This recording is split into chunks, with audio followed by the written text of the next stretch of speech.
आपने ऐसे आकार आयत, वृत्त और घन, गोला, वृत्त इस प्रकार की आकृतियाँ तो देखी होंगी और इस प्रकार की आकृति को हम कहते हैं निर्धारित आकार। और इनके फ्लक्स की गणना हम आसानी से कर सकते हैं क्योंकि इनका जो सूत्र होता है वो होता है phi = E.A, जहाँ E विद्युत क्षेत्र की तीव्रता और A एरिया है। तो इन निर्धारित आकारों का एरिया निकालना बहुत आसान है, जिससे हम आसानी से इससे गुजरने वाले फ्लक्स के बारे में आसानी से ज्ञात कर सकते हैं। लेकिन क्या आपको पता है ऐसे अनिर्धारित आकार जिनमें कोई आकार निश्चित होता है, कहीं आपको त्रिभुजाकार दिखाई दे रहे हैं, कहीं समतल और कहीं बिंदु एक साथ दिखाई देते हैं। तो ऐसे अनिर्धारित आकारों के लिए हम वैद्युत फ्लक्स की गणना कैसे कर सकते हैं, क्योंकि एक निश्चित आकार न होने की वजह से इनसे लंबवत होने वाली रेखा यानी कि पृष्ठ से लंबवत होने वाले नॉर्मल लंबवत रेखा अलग अलग दिशाओं में विभाजित हो जाती है। और इससे भी एक उत्कृष्ट उदाहरण हम एक अनिर्धारित अजीबोगरीब के सरफेस को देख सकते हैं, जैसा कि आप इस चित्र में देख रहे हैं। क्या आप इस आकार की आकृति के लिए या पृष्ठ के लिए वैद्युत फ्लक्स की गणना कर सकते हैं? यदि हाँ, तो बताइए कि यह किस नियम पर आधारित है। और यदि आप नहीं जानते हैं और इसके कॉन्सेप्ट को अच्छी तरह समझना चाहते हैं तो बने रहिए इस वीडियो में। स्वागत है आपका आपके और मेरे अपने चैनल अधिगम में, जहां हम सीखने के सफ़र का आनंद लेते हैं। चलिए शुरू करते हैं आज का सफ़र। हमने आपको दो सब्जेक्टों के बारे में बताया है। इसमें था एक निर्धारित आकार यानी कि डिफाइंड सरफेसेस और एक था अनिर्धारित आकार यानी कि अनडिफाइंड सरफेसेस। तो डिफाइंड सरफेसेस के लिए आप सिंपल सा फॉर्मूला इस्तेमाल करते हैं और अनडिफाइंड के लिए जो हम इस्तेमाल करते हैं उसे हम आज जानेंगे। उसका अनिर्धारित के लिए हमारे पास जो नियम आता है वो आता है गॉस लॉ। तो गॉस लॉ से हम जानते हैं कि कैसे हम किसी अनिर्धारित आकार के पृष्ठ से होकर गुजरने वाला फ्लक्स ज्ञात कर सकते हैं। शुरू करते हैं। इस वीडियो में मैं आपको डेरिवेशन और एक्सप्लेनेशन, इसके साथ साथ इससे रिलेटेड कुछ इसके एप्लीकेशन पार्ट, आंकिक प्रश्न को भी समझाऊंगा।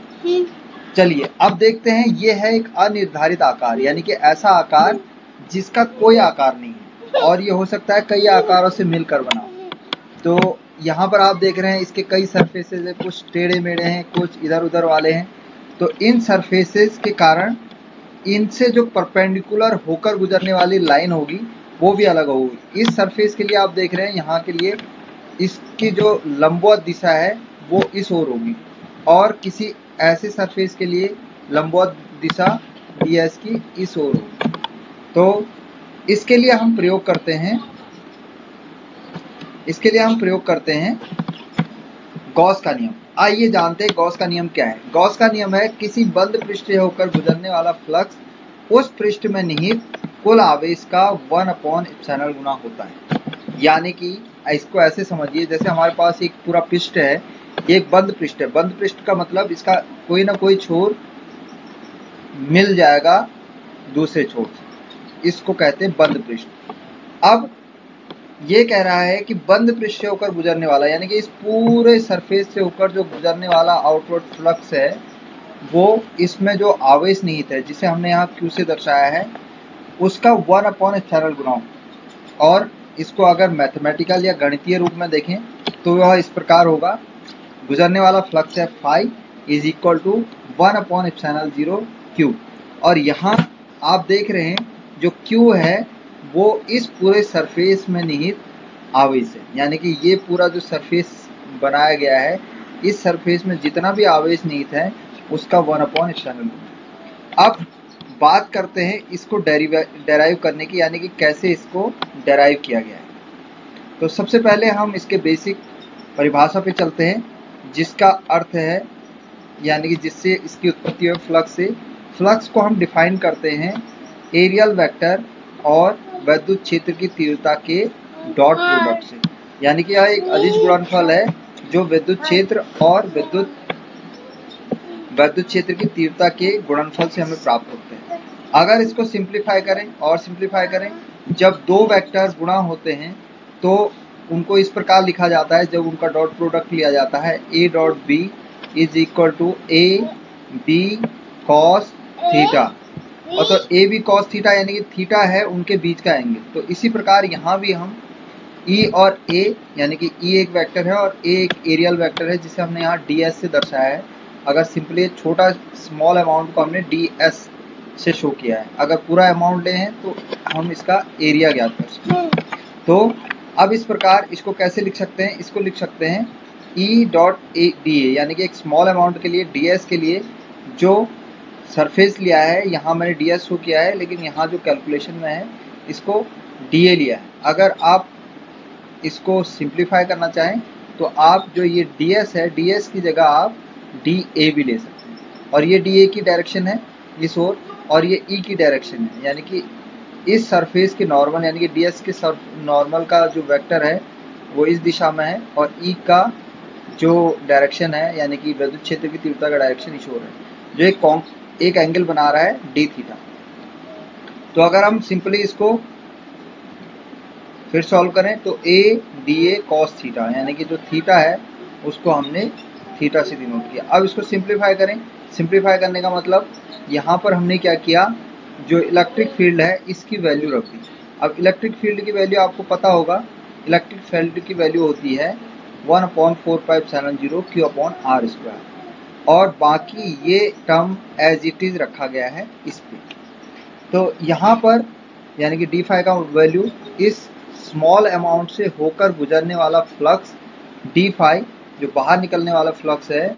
अब हम देखते हैं इसको हमने क्या किया, रीअरेंज कर दिया। जैसे हमारे पास जो फॉर्मूला था वो कुछ इस प्रकार का था,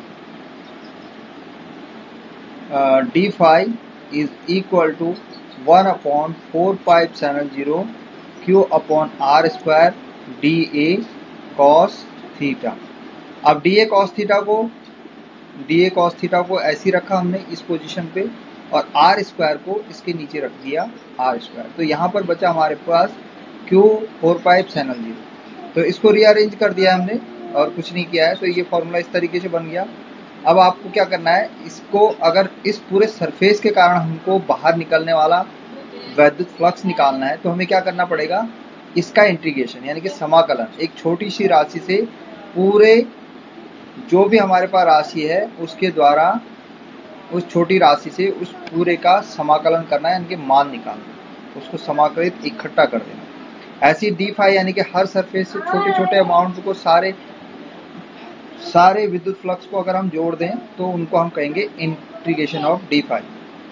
अब फर्दर इसको सॉल्व करेंगे, यानी कि डी फाई का समग्र रूप व्यवस्थित या चारों ओर जो फैलेगा उसको हमने फाई रखा, और यहाँ पर देख रहे हैं Q/4πε0। Q क्या है कि उस सरफेस में निहित कुल आवेश, और आवेश के संरक्षण सिद्धांत से आप जानते होंगे कि जो कुल आवेश है उसका मान ना तो घटता है ना बढ़ता है, उसे ना नष्ट किया जाता है। तो ये जो भी सरफेस है जिसमें हमने पहले मान लिया है कि इसमें कुल Q आवेश है, Q भी एक कांस्टेंट है और 4πε0 अपने आप में कांस्टेंट है, और जो ये मान है dA cos θ/r², ये एक मैथमेटिकल रूप है जिसे हम कहते हैं घन कोण यानी कि ओमेगा। जैसे आपने इस फिगर में देखा होगा, एक आइसक्रीम की तरह जब आप आइसक्रीम खाते हैं तो जो उसका एक कोण होता है ये उस शेप का बन जाएगा। अगर हम एक स्मॉल अमाउंट के मध्य से जो चार्ज है उससे सरफेस का एक कोण बनाएंगे तो ये जो कोण है इसके अंदर बनने वाला कोण ये कहलाएगा डी ओमेगा, यानी कि स्मॉल अमाउंट डी ओमेगा। तो इसको हमने कहा डी ओमेगा, इस राशि का मान, यानी कि अगर डी ओमेगा को घनकोण को परिभाषित करें तो उसको इस रूप में लिखा जाता है। तो डी ओमेगा यानी कि घनकोण। अब अगर हम इसका इंटीग्रेशन करते हैं तो आप इंटीग्रेशन यानी कि चारों ओर ये घनकोण अगर चारों ओर विस्तृत किया जाएगा, इसको समाकलित किया जाएगा, तो ये कोण जो प्राप्त होगा चारों ओर का वो हमें 4π प्राप्त होगा। तो 4π से 4π को अगर डिवाइड करेंगे, इस वाली राशि को इस राशि से डिवाइड करेंगे तो हमको एक राशि मिलेगी 1। तो अल्टीमेटली जो लास्ट में हमें इसका रिजल्ट प्राप्त हुआ वो प्राप्त हुआ फाई इक्वल टू Q/ε0। तो यही जो समीकरण था phi equal to 1/ε0 into Q, यानी कि कुल आवेश क्यू का 1/ε गुना कौन सा है, फ्लक्स, आउटवर्ड फ्लक्स। तो इस प्रकार हमने गॉस के नियम को यहाँ सत्यापित कर लिया। अब बात आती है, जो चीज हमने पढ़ी उसको एक बार रिकवर कर लेते हैं। अनिर्धारित आकारों के लिए आपने सिंपल फॉर्मूला लगाना है φ = E.A, जहां आपको E और A के बीच का कोण पता होना चाहिए और φ = EA cos थीटा से आप उसको निकाल सकते हैं। दूसरा हो सकता है अनिर्धारित आकारों के लिए गॉस के नियम का प्रयोग हम करेंगे, क्योंकि वह निर्धारित आकारों के लिए तो फ्लक्स निकालता ही है, अनिर्धारित आकारों के लिए भी गॉस का नियम सूटेबल रहता है। तो उसके लिए हमने क्या करना है कि गॉस के नियम का प्रयोग करने से हमें पता चलता है कि किसी बंद पृष्ठ से होकर गुजरने वाला फ्लक्स उस पृष्ठ में निहित कुल आवेश का 1/ε गुना है। हमें कैलकुलेट करना है उसका चार्ज, आवेश, जो उसका कुल आवेश है। अगर हमें कुल आवेश पता चल जाएगा तो हम उससे गुजरने वाले संपूर्ण फ्लक्स की जानकारी प्राप्त कर लेंगे। तो इसको सिंपली मैथमेटिकल रूप में φ = Q/ε0 से प्रदर्शित किया जाता है। आइए इससे संबंधित कुछ प्रश्नों को देख लेते हैं। पहला प्रश्न है कि 5 कूलम्ब आवेश से गुजरने वाला बल की गणना कीजिए। इससे पहले सवाल को करने से पहले मैं एक तथ्य आपको बताता हूं कि इससे पहले की वीडियो में मैं चर्चा करते आया हूं कई बार। हमारे पास जो गॉस का नियम है वो सिंपल है, φ = 1/ε0, that is Q times of 1/ε0 या 1/ε टाइम्स ऑफ Q, ऐसे कहा जाए। तो अब इसमें देखेंगे आप Q0 क्या है। Q0 एक कांस्टेंट है जिसका मान होता है 10⁻⁻12। अब ये कांस्टेंट है, हमारे पास केवल दो ही राशियां बचती हैं, एक φ और एक Q। या तो आपको φ निकालने के कहा जाएगा, Q दिया गया होगा, या Q निकालना होगा, φ दिया होगा। तो दो ही प्रकार के इसमें क्वेश्चन बनते हैं। तो पहले प्रकार का क्वेश्चन देख लेते हैं हम। 5 कूलम्ब के आवेश से गुजरने वाले बल रेखाओं की गणना कीजिए। तो अब आपको पता होना चाहिए कुछ तथ्यों के बारे में, जैसा कि सबसे पहले हम क्वेश्चन करने से पहले ये देख लेते हैं कि हमको क्या क्या चीजें दी गई हैं। पहला दिया गया हमें आवेश जो 5 कूलम्ब का है। दूसरा हमें ज्ञात करना है बल रेखाओं का मान। अब 5 कूलम्ब आवेश से गुजरने वाले बल रेखाओं की गणना कैसे करेंगे, आपको मैंने इससे पहले जब परिभाषित किया था फ्लक्स को तो बताया था कि किसी पृष्ठ से होकर गुजरने वाली सारी बल रेखाओं का मान या उस पृष्ठ से होकर गुजरने वाली बल रेखाओं का मान को ही हम क्या कहते हैं, फ्लक्स कहा जाता है। तो सीधे सीधे इसका तात्पर्य कि हमें फ्लक्स निकालना है।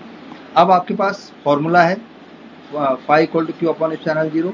ε0 की वैल्यू आपको पता है और Q की वैल्यू आप रख सकते हैं 5। तो 5 और ε0 की 8.85 × 10⁻12 coulomb square newton -1 metre square. तो इस प्रकार आप φ निकाल सकते हैं। अब ε0 की वैल्यू हम इसमें पुट करेंगे तो हमें प्राप्त होता है 0.56 × 10⁻11। तो इस प्रकार हमने 5 कूलम्ब के आवेश से गुजरने वाले रेखाओं का मान निकाला। अब एक दूसरे प्रकार का क्वेश्चन जो इससे संबंधित हो सकता है कि मान लीजिए आपको आवेश दिया है, आवेश की गणना करनी है और आपको फ्लक्स का मान दिया है। किसी पृष्ठ से विद्युत आवेश की गणना कीजिए यदि उस पृष्ठ से होकर गुजरने वाले फ्लक्स φ = 12 × 10⁻8 गॉस। तो सिंपल है कि आपने पहले चूज करना है, अब देखना है कि उस प्रश्न में आपको क्या क्या दिया गया। फ्लक्स दिया है आपको और उसके बाद आपने दिया है आवेश दिया। तो अब आपने क्या करना है, फॉर्मूला अप्लाई करना है गॉस का नियम φ = Q/ε0। यहाँ पर आपको Q की वैल्यू निकालनी है, तो आप ε0 को लेफ्ट हैंड साइड में ले जाएंगे तो Q बराबर हो जाएगा ε0 φ। तो यहाँ पर आप ε की वैल्यू रख देंगे, ε0 की 8.85 × 10⁻12 इंटू 12 × 10⁻8, ये जो हमें φ की वैल्यू दी है। यानी कि इसमें हमने ε0 इस कांस्टेंट का मान रख दिया और φ का मान जो हमें इस क्वेश्चन में यहाँ से दिया गया है 12 × 10⁻8 ये रख दिया गया। अब आप देखेंगे कि इसको जब हम सॉल्व करेंगे इन दोनों को तो हमें प्राप्त होता है Q = 1062 × 10⁻19 कूलम्ब। तो इस प्रकार हमने ये क्वेश्चन सॉल्व कर लिया। मुझे उम्मीद है आपको ये वीडियो अच्छा लगा होगा। और आप गॉस के नियम को जान चुके होंगे। उम्मीद है मेरा ये वीडियो आपको पसंद आया होगा। अगर आपको पसंद आया तो लाइक कीजिए और अपने दोस्तों और ज़रूरतमंद को शेयर कीजिए और मेरे इस चैनल को सब्सक्राइब कीजिए ताकि मैं इसी प्रकार की जानकारी फिर से ला सकूं। तब तक मिलते हैं एक छोटे से ब्रेक के बाद। एंजॉय कीजिए। Good bye. देखने के लिए धन्यवाद। नमस्कार।